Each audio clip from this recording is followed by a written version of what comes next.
The Steve Lobby Agency presents the Christian Publishing Show, a podcast for writers who want to advance Christ's kingdom using the written word. Here's your host, Thomas Umstattd Jr. In this episode, I would like to talk about the importance of hustle as an author. This is one of the factors that I look for in the kinds of authors I want to sign as an agent, and it is so important. And the reason why hustle is important is because we live in a world that is cursed, specifically cursed by God. Because of our sin, God cursed the soil to have thorns and weeds.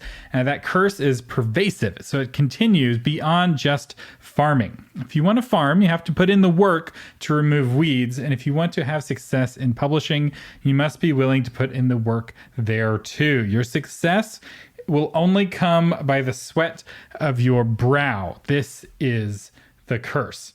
And our enemy to success and working through those thorns in whatever industry we are in is entitlement.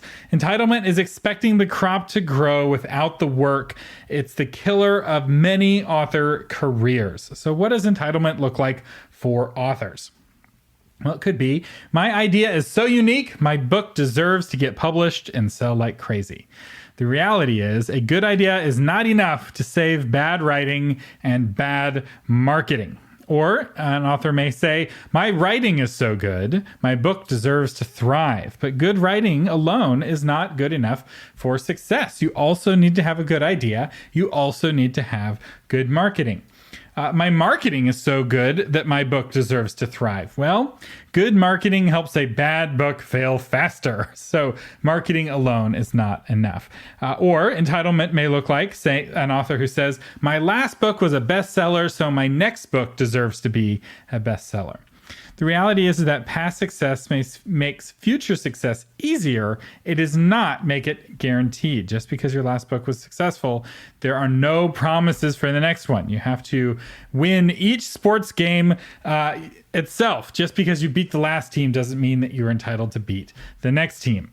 Another way that entitlement rears its ugly head for authors is, my book is a bestseller, therefore it deserves to win awards. The reality is that communities that give out rewards to books and communities who buy books are not the same. You must thrill them separately. Or put another way, my book won awards, so it deserves to be a bestseller. So this knife cuts both ways. And the reality is most readers don't care about most rewards, just like most movie watchers don't care about the Golden Globes or the Academy Awards. Sure, some people care about awards, and some people are going to go out and buy every Academy Award movie. I'm not one of those people. The kind of movies I watch have giant dragons and robots and are not the kind of movies that are nominated for Academy Awards. And so whether or not a movie is nominated, I don't really care, because that's not the kind of movie watcher I am. And in the same way, I don't really care if, as a reader, if a book has won awards as to whether or not I'm going to buy it. So just because you've won an award doesn't mean that you're guaranteed to have a best-selling book. Another very common way that entitlement shows itself amongst Christian writers is, God called me to write, so my book deserves to thrive. Well, just because God gave the children of Israel the land of Canaan, it did not mean that they didn't still need to do the work to take possession of the land. Remember, this curse is pervasive, and this curse is by God. There's no appealing to some higher power. God has cursed the land with thorns and thistles. The land still has thorns and thistles. And there's a big difference between God giving you the power to slay giants and slaying the giants for you. Just because God called them into the land of Canaan didn't mean that he sent a plague to kill all the giants and all the cities. They had to go city by city conquering the land. And you are going to have to do the same. Just because God has called you to write doesn't mean that suddenly you get to take shortcuts, that there's some easier path that's the righteous path. And all those sinners have to walk the hard path, but I'm walking the righteous path that is the easy path. I hate to break it to you, but narrow is the way that leads to salvation. Our righteous path is actually the harder path, not the easier path. Now, that said, Jesus said he would be with us until the end of the age. And so in that sense, it is easier because we have Christ in us, our hope for glory. That's all the preaching I'll do. I'll get back to entitlement. The final way is I was successful in my past career, so I deserve to thrive in this one. Some people come to writing after being successful in IT or being a successful pastor or being a successful radio personality, and they think that that success is going to lead them to success with their book, and that is sadly not true. You have to start over with this career, just like starting over with any career. Even similar careers, you don't get much transfer credit. Michael Jordan's success as a basketball player did not make him a star baseball player. You'd think they're very similar sports. They require athletic ability. He's a top tier athlete. Surely he will thrive, and yet he did not thrive, because to be successful at baseball, you have to put in the deliberate practice and the deliberate work to become good at baseball. There are no shortcuts, even for Michael Jordan. So the solution to entitlement, maybe one of these things I've mentioned has resonated with you. Maybe quite a few of them have, and you're realizing that you have some entitlement lurking in your heart. Well, do not despair. There's some ways of getting over that entitlement. In fact, I have 4 factors here of hustle. So hustle is the answer to entitlement, and I have 4 factors of hustle. So let's talk about hustle factor number 1, which is learning. A teachable spirit is critical for success. It is also the hallmark of truly great writers. I remember giving a talk on persuasion at Mount Hermon, and this was, I think, the last session of a really long week. So this was an optional session. Nobody had to be there. Almost everyone skips this session. It's a very poorly attended session, regardless of what the topic is. And here I am. I'm tired. I don't really want to be there, and I'm not expecting the students to want to be there. And who is sitting on the front row but one of the top authors of the industry, a luminary that if I gave this author's name, you would all recognize her name. Very, very famous. And she was there taking notes, trying to learn everything she could from me, who was at the time completely unknown. I was shocked that she came to my class, and I was shocked that she asked so many questions, but she was eager to learn, even though she was already at the top of her craft. And I will say the great ones never stop improving. The one-hit wonders will stop. They give up, and often they wonder why they don't continue to have success, and it's because they did not continue to study.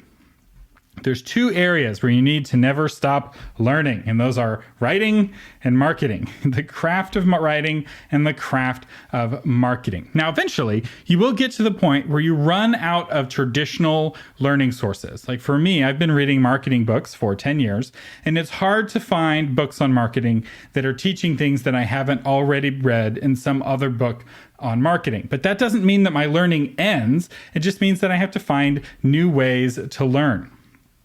For me, this means watching what other people are doing and what they're doing to promote their works and what is working and what is not, letting my competitors be my tutors, so to speak. It also means looking outside of my industry to see what people are doing in other places to promote their work.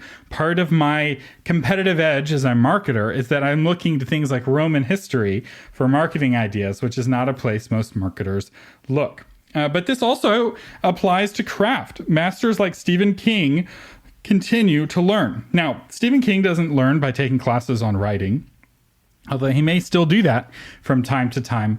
J.K. Rowling famously went to some classes on writing even after she had several successful books, and that led to her books getting even better. I remember hearing a story about that. But they also continue getting editing and coaching from their editors. They have coaches that continue to work with them. This is very common amongst top athletes. Tiger Woods still has a golf coach. Serena Williams, greatest female tennis player of all time. You'd think she doesn't need a tennis coach, and yet she has one, because even Serena Williams needs an outside perspective. If you want to be one of the great ones, if you want to be a master, you cannot ever feel like you have arrived, that you know everything you need to know. That is the beginning of the end for your career, that thinking, that entitlement. They're like, because I did all this work, I am entitled to success without having to do continued work in the future. You just can't think that way. You have to fight against that weed in your mind that will lead to weeds in your work. You never grow out of needing a coach. All right. So let's talk about hustle factor number 2, which is actually doing the work. Writing requires hard work. If you are expecting your second book to take less work than your first book, don't be surprised if it sees less success too. Sometimes after several books, authors start to take shortcuts. They start to feel entitled because of all the work they put in already, and those shortcuts can undermine the success of their future books, sometimes completely sabotage or torpedo the success of their future books. Marketing, too, takes hard work. You owe it to your book to do the work to get it out into the world. Now, let me be clear. This does not mean spending a lot of time on social media. Social media doesn't work for marketing books, especially after the Facebook changes in the early 2018. The changes that Facebook made Facebook basically a completely broken platform for selling books. And I'm going to do more episodes on this in the future. There's a lot of misnomers about Facebook and a lot of people wasting a lot of time on Facebook. And so when it comes to marketing, you can't just be willing to do the marketing work, but you also have to be willing to study marketing to see what works and what is continuing to work. Because especially with marketing, it changes. What was very effective, social media in 2010 was a very effective strategy. In 2019, it is not an effective strategy. It just doesn't work. I'm not seeing results from any of the campaigns that I'm looking at. I'm seeing lots of wasted time. And once you take social media out of the strategy, it forces you to find other things to put in that strategy that are often far more effective. When it comes to what works and what doesn't, I have an entire podcast about this called the Novel Marketing Podcast that I co-host with best-selling author James L. Rubart. You can find that at novelmarketing.com. And every week we talk about what works, what doesn't, and how to do it. We also interview lots of experts and people who have been there already, so you can learn from the mistakes of others, which is much more fun than learning from your own mistakes. And that podcast is 100% free, so I encourage you to check it out. All right, let's talk about hustle factor number 3, which is reviewing. According to the book, Talent is Overrated, it takes 10,000 hours of deliberate practice to become a master of something. Now, a lot of people will put in 10,000 hours doing something and they're still not a master. And they're like, oh, that book was wrong. Well, the problem is there's a big difference between practice and deliberate practice. This is often the difference between success and failure, especially in high competition fields like music and writing, where being second best reaches 1/10 of the people as being first best. Deliberate practice is key. So what makes practice deliberate practice? Well, one is having a clear goal. One of the things that separates good authors from great authors is how quickly they're able to write. So perhaps your goal is, I want to be able to write 5,000 words a day. And so you set your goal. Or maybe you have a craft goal of, I want to get less than 10 editor corrections per page, something like that. The second element of deliberate practice is measurement. So keeping track, maybe on a spreadsheet or on a document. How many words did I write yesterday? How many did I write the day before that? How many corrections did I get on my last chapter? How many free throws did I make? If you're a basketball player, you do deliberate practice on 3 free throws and you measure it, right? Some basketball players make, 90 out of 100 free throws, and some basketball players make 30 out of 100 free throws. One player is going to be much more effective on his team than another. And the third element of reviewing is mentorship. We've kind of hinted at this throughout this episode, but an editor, an agent, a coach, maybe all three are key for helping you become a master in your craft. As my co-host in Novel Marketing often says, James L. Rubart, he says, it's hard to read the label when you're standing inside the bottle. And that is so true. There's no substitute for an outside perspective. And so if you want to turn your practice into deliberate practice, you've got to get those other eyes on your writing. You've got to get those other eyes on your marketing, giving you feedback. And it's important that that person know what they're talking about.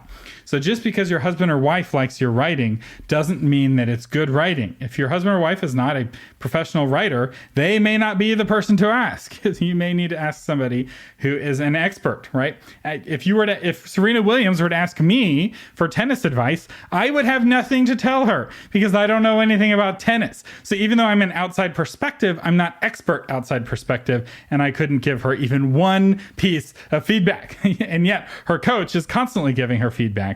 And I think that's something that needs to be paid more attention to in writing, the importance of mentorship and coaching. And the cheapest way to get this is to have an agent, right? It's cheaper because you don't pay an agent out of your own pocket. A coach or an editor, you're going to be paying out of your own pocket, especially if you're indie published, you pay your editor out of pocket.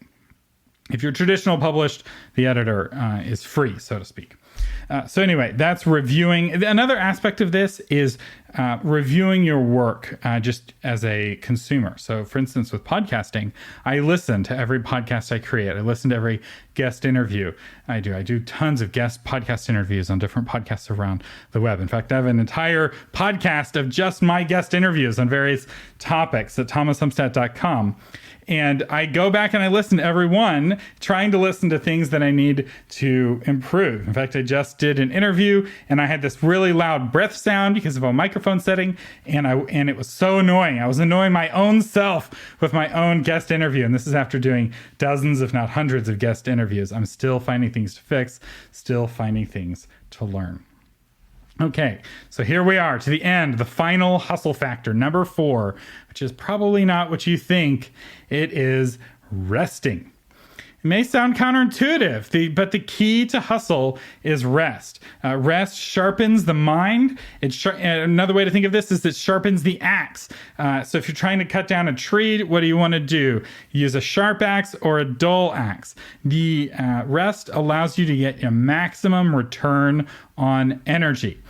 Activity alone is not enough. If you want results, it has to be profitable results. Hitting a tree with a dull axe is activity, but it is not results. Without rest, we can turn into writing zombies, doing nothing but the bare minimum and only responding to the most urgent tasks. And if your writing feels like whacking away at a tree with a dull axe, you may need rest. And I will say, rest is something I personally have been thinking a lot about. I have a newborn baby and a bassinet in my bedroom, and she wakes up frequently and asks for midnight snacks. And my rest is disrupted. I'm not kidding. The normal kind of rest. This is normal. What other parents tell me, everyone goes through this. And babies apparently will learn to sleep through the night. And I keep telling myself that. But sleeping at night is only one form of rest. In the Bible, we see 3 kinds of rest. And I think these 3 kinds of rest are very important for writers.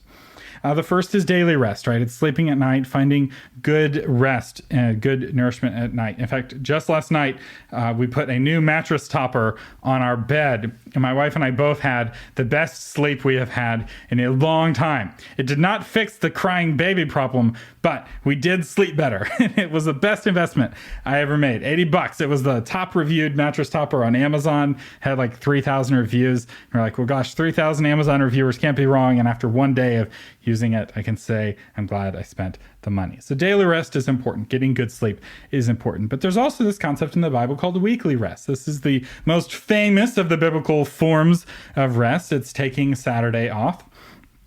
Or as Christians, we recognize Christ rising on Sunday by taking Sunday off instead. But the principle is the same. It's not about what day you take off. And I'm not saying that you need to follow this religiously.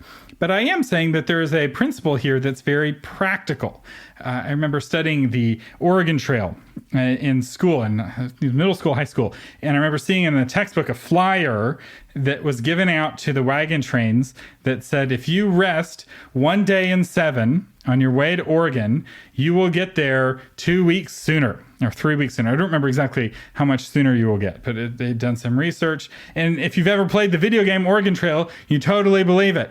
Because what slows you down traveling across the country is not going slowly. It's not resting. It's the catastrophic events, right? Somebody gets dysentery and they're about to die. So you end up being forced to rest. This is the thing about rest. If you don't choose to do it, you will be forced to do it. If you do not rest, your body will demand it eventually and manufacture a sickness or fall prey to a sickness to force you to rest.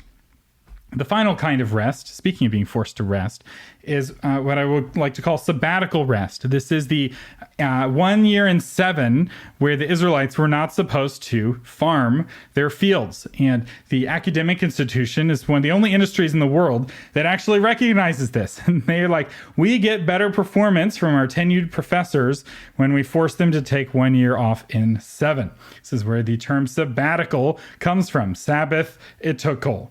I'm not sure if I'm pronouncing that correctly, but this is a very powerful principle and one that I don't see a lot of authors taking advantage of. Take a year off from writing from time to time and let the soil of your mind recharge with nutrients. The promise that God made the Israelites is that if they would take 1 year off in 7, he would bless them so much in the 6th year that they would be fully fed all the way through the 7th year with food left over. Can we trust God to do the same for us? I will say I have a friend of mine who is taking a year off of writing. And I think this is brilliant. And I think this author is going to see incredible success at the end of this year break. The writing is going to be better. The marketing is going to be better. The ideas are going to be better. Everything will be recharged because of this honoring of this biblical principle of taking off a year in 7. And I will say, when God exiled the Israelites and allowed the Babylonians to come in and take away the children of Judah, or the tribe of Judah, the time that they were in exile was equal to the number of annual rests they skipped. So if you do not choose to rest, rest will be forced upon you. Crop rotation. It's not just a principle for farming. And finally, this is true for athletes. The kind of rest they get is as important as the kind of workouts they do. In fact, resting when it comes to bodybuilding and like for football players is really key part of the regimen because your muscles need time to recuperate. So you're working really hard and you're resting really hard. And there's a strategy to this. There's a reason why sports comes in seasons. There's the season of doing sports and there's the season of resting. And there's a reason for everything. There is a season to hustle and a season to rest. So I hope this has been helpful. I hope that you learn to fight entitlement and all the various ways that it may rear its head in your experience and in your life. And hopefully the hustle factors of learning, doing, reviewing, and resting will help you do that. This episode is brought to you by the Christian Writers Institute. Now, normally I would say, hey, here's a featured course for the Christian Writers Institute. But today I'd like to say, subscribe to the Christian Writers Institute email list. You're going to want to know about the Black Friday deal and the Cyber Monday deal that's coming out from the Christian Writers Institute. And the only way to get that deal is to get on the email subscription for the Christian Writers Institute. I will have a link on how to do that in the show notes. And trust me, this is one you're not going to want to miss. I'm Thomas Umstattd Jr. Thank you for listening to the Christian Publishing Show. Thank you for listening to the Christian Publishing Show. For more information and to get episodes delivered to your phone automatically, visit christianpublishingshow.com.